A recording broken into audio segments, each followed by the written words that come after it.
ओम नमः शिवाय। जय श्री राम। राधे राधे दोस्तों, कैसे हैं आप सभी लोग। आशा करता हूँ आप लोग हमेशा की तरह अच्छे से होंगे, कुशल मंगल होंगे, स्वस्थ होंगे और दूसरों की सहायता करते रहें हमेशा। तो यही मेरी भगवान से आप लोगों के लिए हमेशा मनोकामना है कि आप लोग अच्छे से रहें और भगवान की भक्ति करते रहें। तो मैं अंकित आप सभी लोगों का आपके अपने चैनल में स्वागत करता हूं।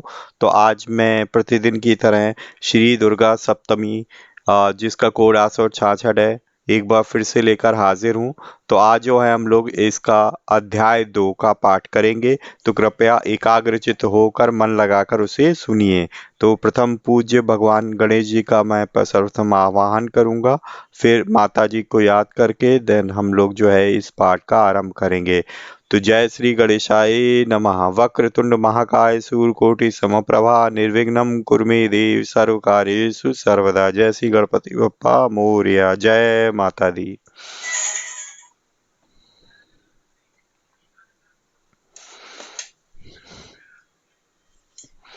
तो श्री दुर्गा सप्तमी सचित्र केवल हिंदी अनुवाद 866 कोड। अध्याय नंबर 2, देवताओं के तेज से देवी का प्रादुर्भाव और महिषासुर सेना का वध। Page number 58।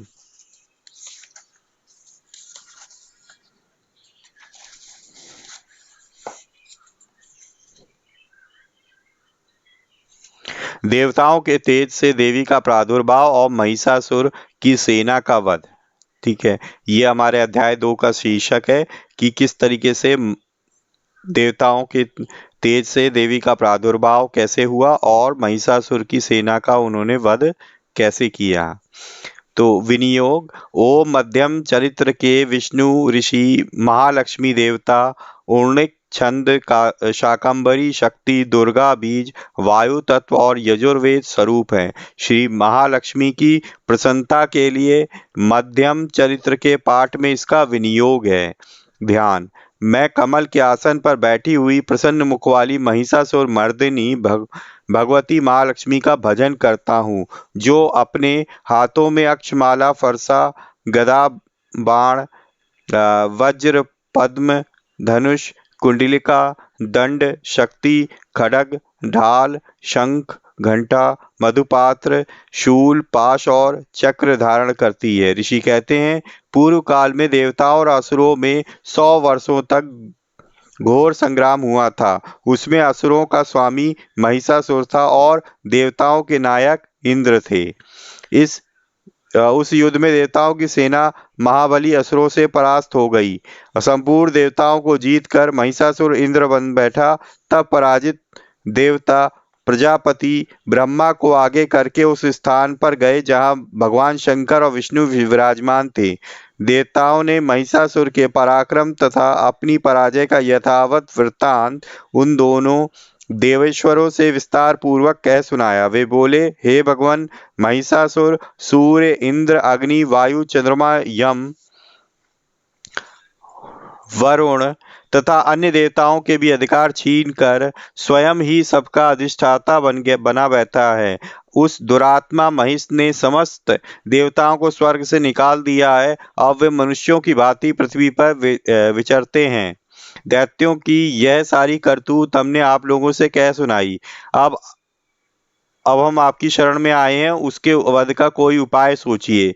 इस प्रकार देवताओं के वचन सुनकर भगवान विष्णु और शिव ने दैत्यों पर बड़ा क्रोध किया। उनकी भौहें तन गई और मुंह टेढ़ा हो गया। तब अत्यंत कोप में भरे हुए चक्रपाणी श्री विष्णु के मुख से एक महान तेज प्रकट हुआ। इसी प्रकार ब्रह्मा शंकर तथा इंद्र आदि अन्यान्य देवताओं के शरीर से भी बड़ा भारी तेज निकला। वह सब मिलकर एक हो गया। महान तेज का वह पुंज जाज्वल्यमान पर्वत सा जान पड़ा। देवताओं ने देखा, जहां वहां उसकी ज्वालाएं संपूर्ण दिशाओं में व्याप्त हो रही थीं। संपूर्ण देवताओं के शरीर से प्रकट हुए उस तेज की कहीं तुलना नहीं थी। एकत्रित होने पर वह एक नारी के रूप में परिणत हो गया और अपने प्रकाश से तीनों लोकों में व्याप्त जान पड़ा। भगवान शंकर का जो तेज था उससे उस देवी का मुख प्रकट हुआ। यमराज के तेज से उसके सिर में बाल निकल आए। श्री भगवान विष्णु भगवान के तेज से उनकी भुजाएं उत्पन्न हुई। चंद्रमा के तेज से दोनों स्तनों का और इंद्र के तेज से मध्य भाग कटी प्रदेश का प्रादुर्भाव हुआ। वरुण के तेज से जंघा और पिंडली तथा पृथ्वी के तेज से नितंब भाग प्रकट हुआ। ब्रह्मा के तेज से दोनों चरण और सूर्य के तेज से उनकी उंगलियां हुई। वसुओं के तेज से हाथी की अंगुलियां और कुबेर के तेज से नासिका प्रकट हुई। उस देवी के दांत प्रजापति के तेज से और तीनों नेत्र क्षमा करें अग्नि के तेज से प्रकट हुए। उसकी भौहें संध्या के कान वायु के तेज से उत्पन्न हुए थे। इस प्रकार अन्यान्य देवताओं के तेज से भी उस कल्याणमयी देवी का आविर्भाव हुआ। तदंतर समस्त देवताओं के तेज उनसे प्रकट हुई देवी को देखकर महिषासुर के सताए हुए देवता बहुत प्रसन्न हुए। पिनाकधारी भगवान शंकर ने अपने शूल से एक शूल निकालकर उन्हें दिया और फिर भगवान विष्णु ने भी अपने चक्र से चक्र उत्पन्न करके भगवती को अर्पण किया। वरुण ने भी शंख भेंट किया। अग्नि ने भी उन्हें शक्ति दी और वायु ने धनुष तथा बाण से भरे हुए 2 तरकश प्रदान किए। सहस्त्र नेत्रों वाले देवराज इंद्र ने अपनी वज्र उत्पन्न कर दिया और ऐरावत आती से उतारकर एक घंटा भी प्रदान किया। यमराज ने कालदंड से दंड, वरुण ने पाश, प्रजापति ने स्फटिकाक्ष की माला तथा ब्रह्मा जी ने कमंडलू भेंट किया। सूर्य ने देवी के समस्त रोमकूपों में अपनी किरणों का तेज भर दिया। काल ने उन्हें चमकती हुई ढाल और तलवार दी। क्षीर समुद्र ने उज्ज्वल हार तथा कभी जीर्ण न होने वाले 2 दिव्य वस्त्र भेंट किए। साथ ही उन्होंने दिव्य चूड़ामणि, 2 कुंडल, कड़े, उज्ज्वल अर्धचंद्र, सब बाहुओं के लिए केयूर, दोनों चरणों के लिए निर्मल नुपुर और गले की सुंदर हंसली और सब अंगुलियों में पहनने के लिए रत्नों की बनी हुई अंगूठियां भी दी। विश्वकर्मा जी ने उन्हें अत्यंत निर्मम फरसा भेंट किया। साथ ही अनेक प्रकार के अस्त्र और अभेद्य कवच दिए। इनके सिवा मस्तक और वक्ष स्थल पर धारण करने के लिए कभी न कुम्हलाने वाले कमलों की मालाएं दी। जल निधे उन्हें सुंदर कमल का भूट भेंट किया। हिमालय ने सवारी के लिए सिंह तथा भांति भांति के रत्न समर्पित किए। धनाध्यक्ष कुबेर ने मधु से भरा पान पात्र दिया तथा संपूर्ण नागों के राजा शेष ने जो इस पृथ्वी को धारण करते उन्हें बहुमूल्य मणियों से विभूषित नागाहार भेंट किया। इसी प्रकार अन्य देवताओं ने भी आभूषण और अस्त्र शस्त्र देकर देवी का सम्मान किया। तत्पश्चात उन्होंने बारंबार अट्टहास पूर्वक उच्च स्वर से गर्जना की। उनके भयंकर नाद से संपूर्ण आकाश गूंज उठा। देवी का वह अत्यंत उच्च स्वर से किया हुआ सिंहनाद कहीं समा न सका। आकाश उसके सामने लघु प्रतीत होने लगा। उससे बड़े जोर की प्रतिध्वनि हुई जिससे संपूर्ण विश्व में हलचल मच गई और समुद्र कांप उठे। पृथ्वी डोलने लगी और समस्त पर्वत हिलने लगे। उस समय देवताओं ने अत्यंत प्रसन्नता के साथ सिंह भवानी से पूछा, हे देवी, तुम्हारी जय हो। साथ ही महर्षियों ने भक्ति भाव से विनम्र होकर उनका स्तवन किया। संपूर्ण त्रिलोकी को क्षोभग्रस्त देख दैत्यगण अपनी समस्त सेना को कवच आदि सुसज्जित कर हाथों में हथियार ले सहसा उठकर खड़े हो गए। उस समय महिषासुर ने बड़े क्रोध में आकर कहा, यह क्या हो रहा है? फिर वह संपूर्ण असुरों से घिरकर उस सिंहनाद की ओर लक्ष्य करके दौड़ा और आगे पहुंचकर उसने देवी को देखा जो अपनी प्रभा से तीनों लोकों को प्रकाशित कर रही थी। उनके चरणों के भार से पृथ्वी दबी जा रही थी। माथे के मुकुट से आकाश में रेखा सी खिंच रही थी तथा वे अपने धनुष की टंकार से 7 पातालों को क्षुब्ध किए देती थी। देवी अपनी हजारों भुजाओं से संपूर्ण दिशाओं को आच्छादित करके खड़ी थी। तदंतर उनके साथ दैत्यों का युद्ध छिड़ गया। नाना प्रकार के अस्त्र शस्त्रों के प्रहार से संपूर्ण दिशाएं उद्भासित होने लगीं।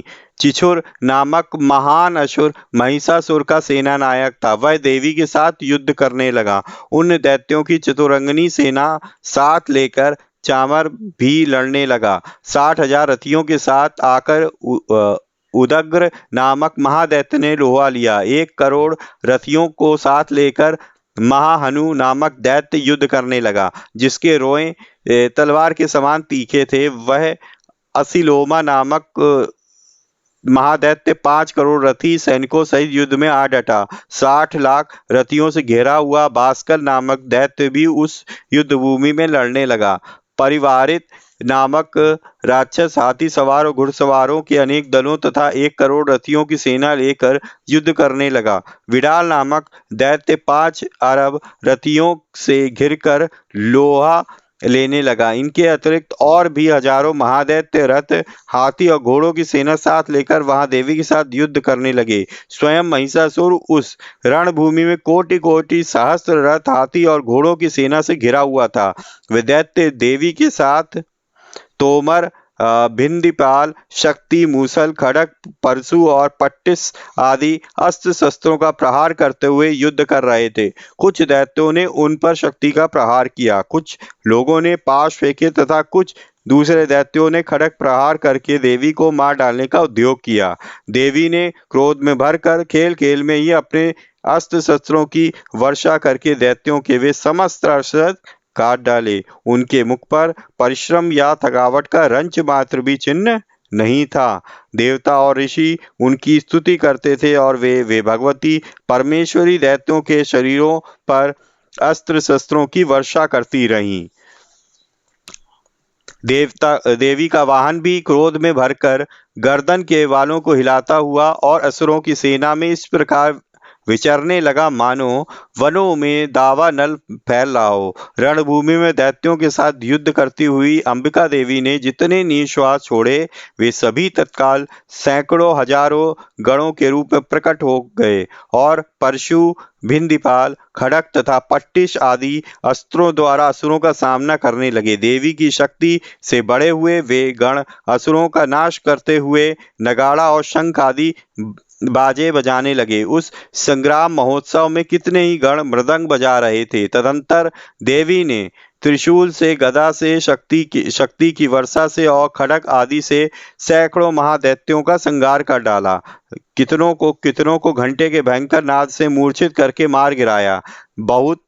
बहुतेरे दैत्यों को पास से बांधकर धरती पर घसीटा। कितने ही दैत्य उनकी तीखी तलवार से मार से दो दो टुकड़े हो गए। कितने ही गदा की चोट से घायल हो धरती पर सो गए। कितने ही मूसल की मार से अत्यंत आहत होकर रक्त वमन करने लगे। कुछ दैत्य शूल से छाती पर जाने पर पृथ्वी पर ढेर हो गए। उस रणारंग में बाण समूहों की वृष्टि से कितने ही असुरों की कमर टूट गई। बाज की तरह झपटने वाले देव पीड़क दैत्यगण अपने प्राणों से हाथ धोने लगे। किन्हीं की बाहें छिन्न भिन्न हो गईं, कितनों की गर्दनें कट गईं, कितने ही दैत्यों के मस्तक कट कट कर गिरने लगे। कुछ लोगों के शरीर मध्य भाग में ही विदीर्ण हो गए। कितने ही महादैत्य जागे कट जाने से पृथ्वी पर गिर पड़े। कितनों के को ही देवी ने एक बाह, एक पैर और एक नेत्र वाले करके दो टुकड़ों में चीर डाला। कितने ही दैत्य मस्तक कट जाने पर भी गिरकर फिर उठ जाते और केवल धड़के ही रूप में अच्छे अच्छे हथियार हाथ में ले देवी के साथ युद्ध करने लगते थे।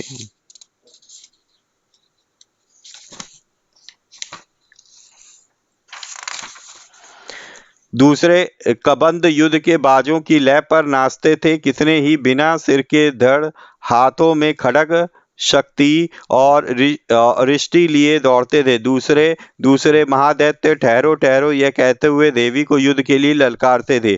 जहाँ वह घोर संग्राम हुआ था, वहाँ की धरती देवी के गिराए हुए रथ, हाथी, घोड़े और असुरों की लाशों से ऐसी पट गई थी कि वहां चलना फिरना असंभव हो गया था। दैत्यों की सेना में हाथी, घोड़े और असुरों की शरीरों से इतनी अधिक मात्रा में रक्तपात हुआ था कि थोड़ी देर में वहां खून की बड़ी बड़ी नदियां बहने लगीं। जगदम्बा ने असुरों की विशाल सेना को क्षण भर में ही नष्ट कर दिया। ठीक उसी तरीके से जैसे तृण और काठ के भारी ढेर को आग कुछ क्षणों में ही भस्म कर देती है, और वह सिंह भी गर्दन के बालों को हिला हिलाकर जोर जोर से गर्जना करता हुआ दैत्यों के शरीर से मानो उनके प्राण चुन लेता है, वहां देवी के गढ़ों में भी उन महादैत्यों के साथ ऐसा युद्ध किया जिससे आकाश में खड़े हुए देवतागण उन पर बहुत संतुष्ट हुए और फूल बरसाने लगे। इस प्रकार श्री मार्कंडेय पुराण में सार्वणिक मनवंतर कथा के अंतर्गत श्री देवी महात्म्य में महिषासुर सेना का वध नामक दूसरा अध्याय पूरा हुआ। तो दोस्तों, ये था हमारे पास श्री दुर्गा सप्तमी महात्म्य का दूसरा अध्याय, जिसमें बताया गया कि किस तरीके से महिषासुर के आतंक से भयभीत होकर देवतागण अपने जो है स्वर्ग के सिंहासन से परित्याग करके ब्रह्मा जी के साथ शिव जी और विष्णु जी के पास गए। तब उन दोनों ने क्रोधित होकर, ठीक है, सारे देवतागण और भगवान ने मिलकर एक नई जो है शक्ति को उत्पन्न किया, जो हमारी देवी माँ प्रकट हुई। तो हर एक ने अपनी अपनी शक्ति उनको प्रदान की और एक हमारे पास नई शक्ति पुंज तैयार हुई। उस शक्ति पुंज ने महिषासुर और उसकी सेना का मर्दन किया। तो इस अध्याय में उन्होंने जो है माँ ने पूरी महिषासुर की सेना को समाप्त कर दिया, वध कर दिया। नेक्स्ट अध्याय में हम लोग देखेंगे कि हमारी माता ने किस तरीके से महिषासुर का वध किया था। तो आशा करता हूं कि ये अध्याय आप लोगों को अच्छा लगा होगा। अगर अच्छा लगा है तो प्लीज लाइक, सब्सक्राइब और शेयर करना ना भूलें। साथ ही साथ बेल आइकन को प्रेस करें ताकि लेटेस्ट से लेटेस्ट वीडियो की इंफॉर्मेशन आप तक पहुंच सके। तो मिलते हैं नेक्स्ट वीडियो में, तब तक के लिए जय श्री राम, जय माता दी।